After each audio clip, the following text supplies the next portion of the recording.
нэг гэрт тийм ээ одоо хоёр хүн байж байгаа. Тэр хоёрын хооронд ямар нэг юм босно. We have to do something about it immediately. Бид нар даруй энэ хоорондынхаа асуудлыг зэгцлэх That's ёстой. what Jesus said.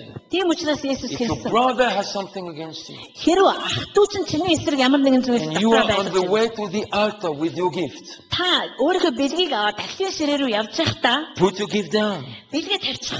Reconcile with your brother. Очоод ах トゥ тэгээ Then эвлэн. bring your gift. Тэгээд очоод бэлгээ аваад It means you have to do something immediately. Энэ нь юу гэсэн үг вэ гэхээр нэг зүйлийг даруй хийх тухай ярьж Lord, байна. I will talk with him when I go home. So Үгүй бурхан минь зүгээрээ би гэртээ харихтаа цаатахтаа чи ярьчихна. put your gift down. It's okay for me. Бэлэг мэлгээ нана үлдээ. Make this, put this in order. Очоод тэр асуудлаа зэгцэл. Remove that. Түүнийг зайлуул тэр Are you watching? асуудлыг. Are you Гэж listening to бурхан me? хэлсэн ойлгож байна. Immediately. Because Jesus raised from the Яагаад dead. гэвэл Есүс үхэгсдээс амьдсан учраас. Even if something complicated, Бүр ямар ч нарийн төвөгтэй and it байгаагүй. might take a process, Зарим нь бүр юм уу цаг хугацаа шаардсан зүйл begin байж. the process immediately. Та эхлэлийг даруй төрөвчлөх ёстой.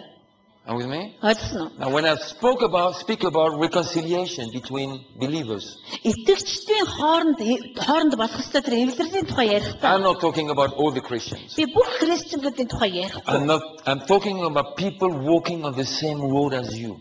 Яг тантай нэг зам дээр алхаж яваа тэр хүмүүсийн хоорондын эвлэрлийг ярьж байгаа юм. That's the primary responsibility. Энэ бас хамгийн ихний анхдагч одоо хариуцлага гэж. Чухал хариуцлага. It means patterns which generate or regulate our mistakes can be destroyed. Зам. Patterns of thoughts, patterns of reactions, attitudes. За. Бидний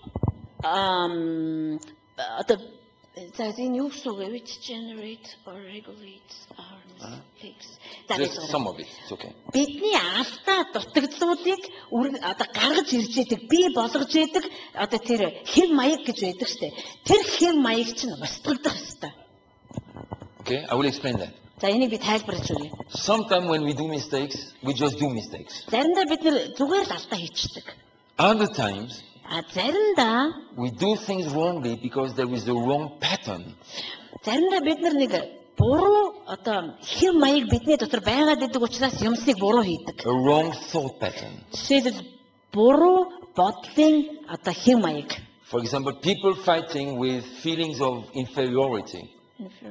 They feel lower than everybody else. Одоо ингээд өөрийгөө доош нь хийсэн хандлага байдаг шүү дээ.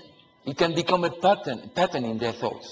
Тэгээд тэр нь болохоор өөрсдийнх нь бодолтод тодорхой одоо юм загварыг үүсгэж. I'm hopeless, Би бол I'm weak, I can do үнэндээ nothing. бүтггүй юм. I'm useless. Чаддаггүй And that can be a pattern, not only a thought, a pattern of thoughts. Тэгэхээр энэ нь зөвхөн нэг бодол төдий биш бүр бодлыг нь загварчилж өгдөг. Ийм төрлийн бодолтой болчих. Then in different situations, we act in a certain way because there is a pattern. Тэгэхээр бид нар янз бүрийн одоо нөхцөл байдалд яг ямар одоо сэтгэлгээтэй байна тэрүүгээрээ одоо үйлдэл хийдэг болж And байна. they regulate our actions. Тэгээ энэ бодлын сэтгэлгээ нь бидний үйлдэлүүдийг өдөртөж идэг.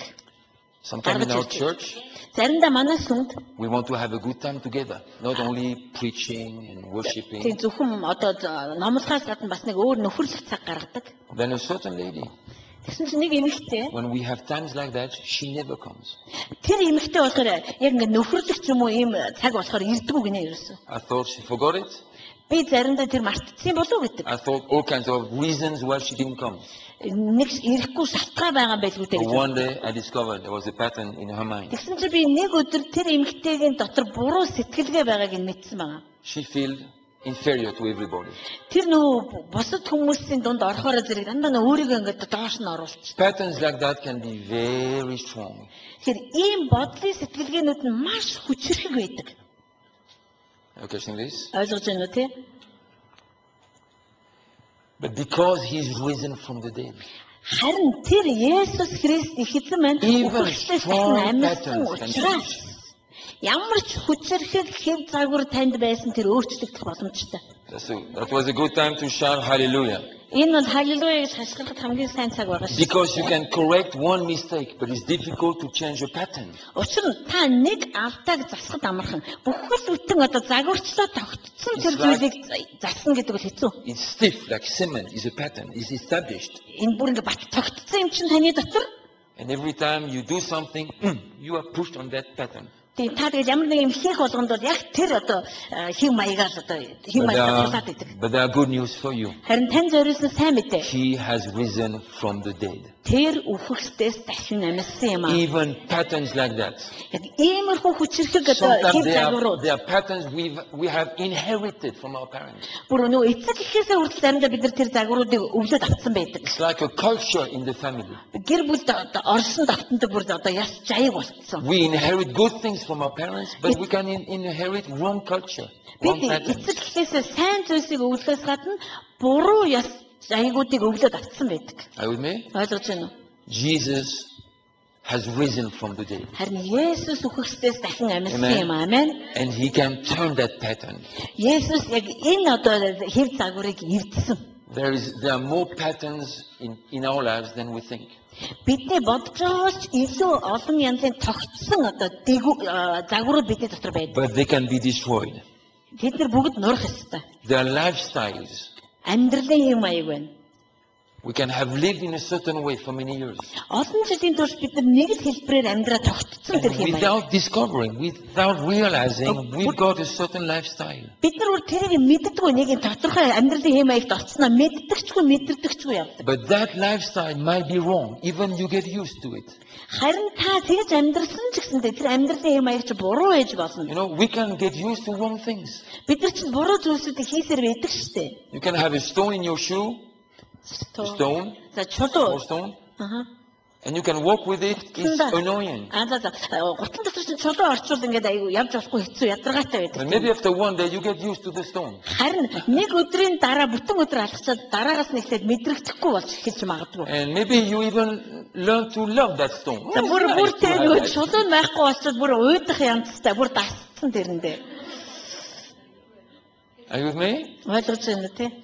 So we forget this was a wrong thing, but it has become familiar. It's a member of the family. Энэ ч бүр ингээ буруу гэж бодхоо болоод бид нар бүр энэ бол энэ манай гэр бүлийн одоо ёстой шил гэж бүр бодоод. It's part of the furniture.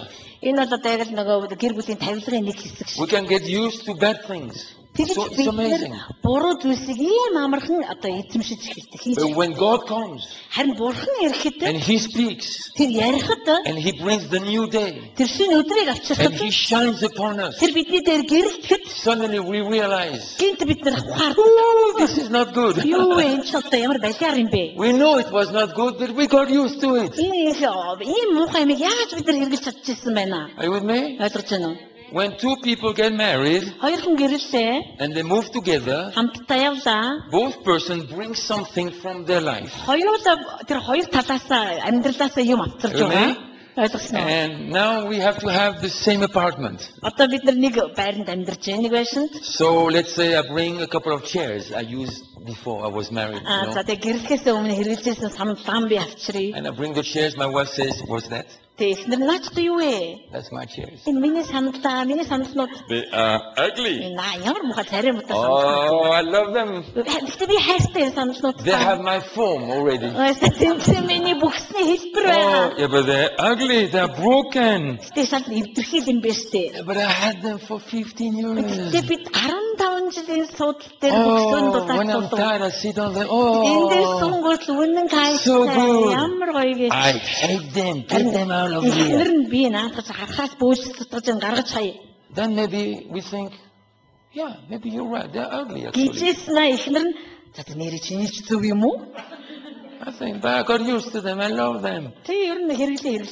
How can I live without them now? That's why my wife, she removes things from time to time without telling me. What